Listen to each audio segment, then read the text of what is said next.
नमस्कार। इस वीडियो में हम आपको बताएंगे भारत का भूगोल यानी इंडियन ज्योग्राफी से संबंधित हम लुसेंट केजी की जो परीक्षा 2025 के लिए काफी महत्वपूर्ण प्रश्न है उन सभी प्रश्नों को लेकर आया हूँ। फ्रेंड्स, इसमें आज का हमारा टॉपिक होने वाला है भारत के तट, मैदान और घाट। यहाँ पे आप देख सकते हैं, ये जो टॉपिक होने वाला है भारत के तट, मैदान और घाट से संबंधित हमारा टॉपिक होने वाला है। यहाँ पे भी आप देख सकते हैं, भारत का पर्वतीय श्रेणी हमने पढ़ लिया है। ये है हमारा जो कि भारत का तट, मैदान और घाट। इसमें से कुछ जो कि दिया है, कुछ टॉपिक हमने पढ़ लिया है। आपको लिंक इसका डिस्क्रिप्शन में मिल जाएगा, तो आप वीडियो के अंत तक जो बने रहेगा। तो चलिए हम वीडियो को स्टार्ट करते हैं। सबसे पहले हम बात करेंगे भारत की तट रेखा, यानी भारत की तट रेखा कौन कौन सी है और कहाँ से कहाँ तक ये है तट रेखा। तो चलिए, हमारा सबसे पहला पॉइंट आता है, भारत तीन ओर से समुद्र से घिरा हुआ है। आपको पता होगा जो भारत कितने ओर से, तीन ओर से समुद्र से घिरा हुआ है। पूर्व में बंगाल की खाड़ी, पश्चिम में अरब सागर से और दक्षिण में जो कि हिंद महासागर से, यानी ये तीन जो कि समुद्र तल से जो कि घिरा हुआ है हमारा भारत। देखिए, ये है जो कि हमारा अरब सागर, यहाँ से लेके जो ये है एरिया, ये क्या है, अरब सागर है। ये है जो कि हिंद महासागर, क्या है ये, हिंद महासागर की एरिया है। और ये कहलाता है पश्चिम बंगाल की खाड़ी। ये क्या कहलाता है, बंगाल की खाड़ी कहलाता है। अब बात करेंगे फ्रेंड्स हम जो कि अगले टॉपिक के बारे में। चलिए अगले हम टॉपिक देखते हैं। तो इसमें हमारा अगला पॉइंट दिया है, भारत की मुख्य भूमि की तट रेखा की लंबाई 6100 किलोमीटर है। आप देख सकते हैं, भारत की जो मुख्य भूमि है उसकी लंबाई जो कि 6100 किलोमीटर है। और द्वीपों तक की रेखा को मिला जो कि ले तो कुल कितना, 7516 किलोमीटर हो जाएगा अगर द्वीप तक रेखा मिला दिया जाए। अब बात करें हम जो कि अगला पॉइंट यानी तीसरे नंबर पॉइंट के बारे में। तो भारत के कुल 9 राज्य जो कि समुद्र तट से लगे हैं। भारत के कितने राज्य हैं जो समुद्र तट से लगे हुए हैं? तो यह है 9 राज्य, आपको दिखा रहे हैं यहाँ पे। 9 राज्य है जो कि गुजरात, महाराष्ट्र, गोवा, कर्नाटक, केरल, तमिलनाडु, आंध्र प्रदेश, उड़ीसा और पश्चिम बंगाल। ये जो 9 राज्य हैं भारत के समुद्र तट से घिरे हुए जो कि राज्य है, जिसमें सबसे लंबी तट रेखा जो कि गुजरात की है। सबसे लंबी तट रेखा है जो कि गुजरात राज्य की है। ये तट रेखा यहाँ पे देख सकते हैं, गुजरात की तट रेखा है। और 1214 किलोमीटर है, यानी ये कितना है, 1214 किलोमीटर। ये जो रेखा है ये 1214 किलोमीटर जो कि इसकी तट रेखा की लंबाई है। और सबसे कम तट रेखा जो कि गोवा की है। आप यहाँ पे देख सकते हैं गोवा, इसकी तट रेखा सबसे कम है जो कि 101 किलोमीटर है। अगला पॉइंट हमारा चौथा नंबर पॉइंट है, सबसे ज्यादा तट रेखा वाला केंद्र शासित प्रदेश अंडमान निकोबार जो कि 1962 किलोमीटर है। आप देख सकते हैं अंडमान निकोबार, जिसकी लंबाई कितनी है, 1962 किलोमीटर।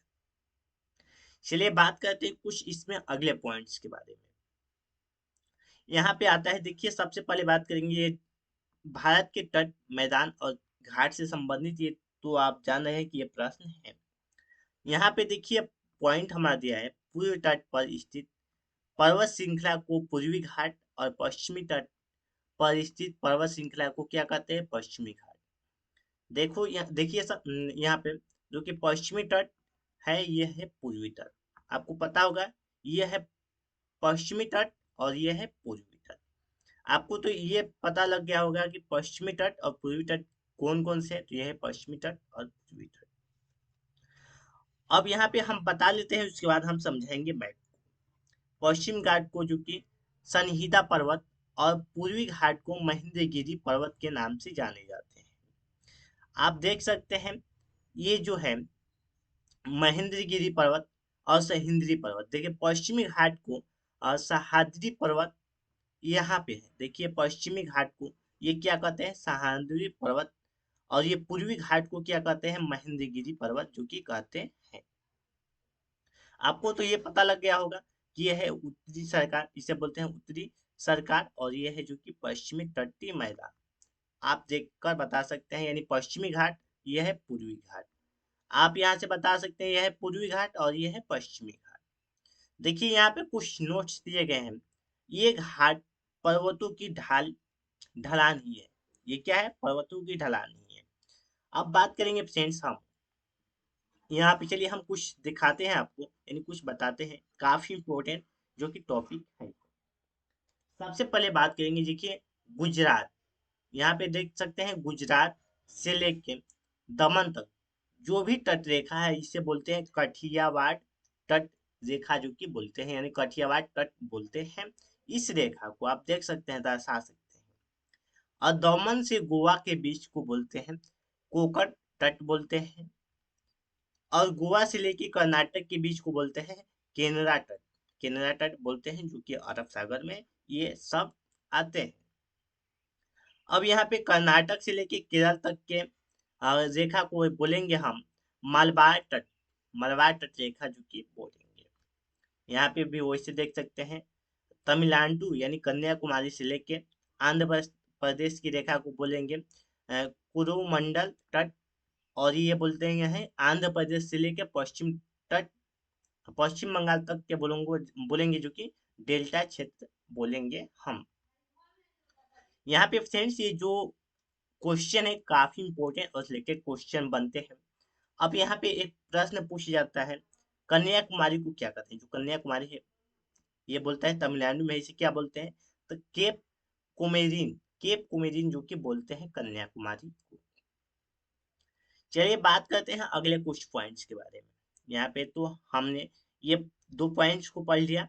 अब ये है जो कि तीसरा पॉइंट इसमें, जिस स्थान पर पूर्वी घाट और पश्चिमी घाट मिलते हैं।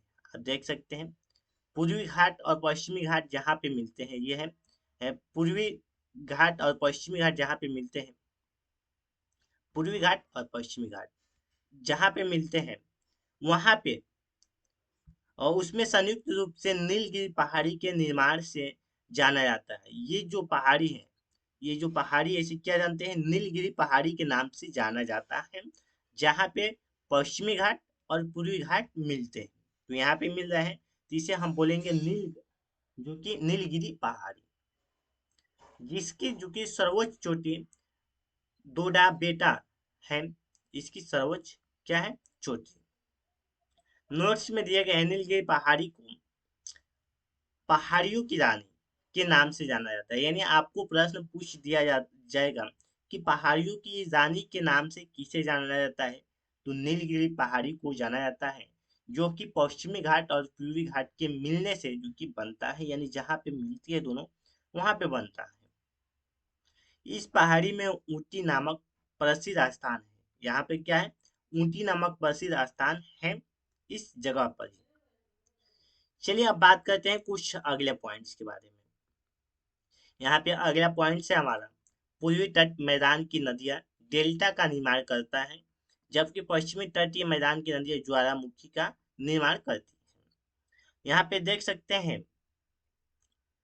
पूर्वी तट यानी पूर्वी सॉरी यहाँ पे पूर्वी तटीय मैदान, पूर्वी तटीय मैदान ये है पूर्वी तटीय मैदान, ये क्या करते हैं? डेल्टा का निर्माण करते हैं। जो है ये जो एरिया आप देख सकते हैं, ये डेल्टा एरिया क्षेत्र है, यानी डेल्टा का क्षेत्र है, जो डेल्टा बनाती है वो क्षेत्र है।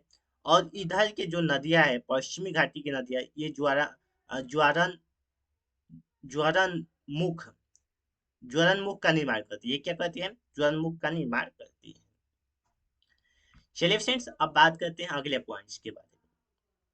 पूर्वी तटीय मैदान की नदियां डेल्टा का निर्माण करती है, आपको तो हमने ये बता दिया टॉपिक। अगला टॉपिक है हमारा ध्यान रेखियोग, यानी उड़ीसा के आसपास का तट मैदान और अ, महानदी का जो कि डेल्टा क्षेत्र उत्कलन मैदान के नाम से जाना जाता है। इसे क्या नाम से जाने जाते हैं? उत्कलन नाम के मैदान से जाने जाते हैं। आप देख सकते हैं अगला पॉइंट, पूर्वी तटीय मैदान का विस्थापन पश्चिमी तटीय मैदान की अपेक्षा अधिक है, जो कि कृषि दृष्टिकोण से भी ज्यादा उपयुक्त है। इसलिए पूर्वी तटीय मैदान में पश्चिमी तटीय मैदान की अपेक्षा अधिक जनसंख्या देखने को मिलती है। अब फ्रेंड्स बात करेंगे हम यहाँ पे ऑब्जेक्टिव प्रश्न के बारे में, यानी ऑब्जेक्टिव प्रश्नों को हम पढ़ेंगे इस वीडियो में। तो फ्रेंड्स कुछ प्रश्न हम आपको बताएंगे और कुछ प्रश्न का आंसर जो कि आप कमेंट कीजिएगा आपके लिए होगा। भारत में कितने राज्य तट रेखा से लगे हैं? तो यह है जो कि 9 राज्य हमने आपको बताया। फ्रेंड्स यदि आप थ्योरी क्लासेस अच्छे से पढ़े होंगे, यानी तो आप एमसीक्यू प्रश्न को के आंसर को जो कि आप बता सकते हैं। तो कुछ का आंसर मैं बताऊंगा और कुछ का आंसर आप बताइएगा।